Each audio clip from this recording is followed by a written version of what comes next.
It's agreed to, and I call the member for Hughes. Thank you, Deputy Speaker. I'd like to raise a few issues during this appropriations debate.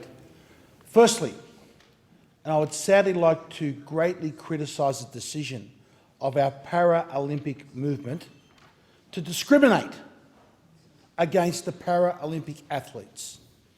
We have one rule, Deputy Speaker, for able-bodied athletes going to the Games in Tokyo, and we have another rule for Paralympians.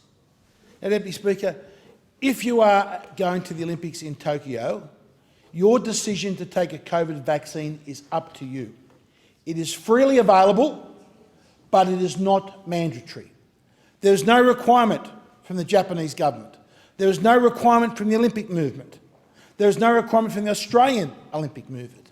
Therefore, athletes who rely on their income and their livelihoods for their body, Deputy Speaker, are able to make a decision freely in consultation with their own doctor. They are not coerced, they are not forced. In contrast, Deputy Speaker, our Paralympians have been told that unless they take the new, novel, experimental genetic COVID vaccine, that they will be unable to attend the Tokyo Paralympic Games. This is nothing else than shocking discrimination. And I call on the Paralympic Committee. If you think that your Paralympians somehow special and need special care and special treatment and need to be looked after in this way, that perhaps you are not the right person to be looking after and involved with our Paralympians. I have the great pleasure, Deputy Speaker, of seeing one of our Olympians and Paralympians, their basketball games and their touch football games. These athletes, Deputy Speaker, are as tough and as hard as any other athlete playing any other sport. So you see them tumble over in their chairs, not on soft grass, but on hard wooden floors, and pick themselves up again and go again.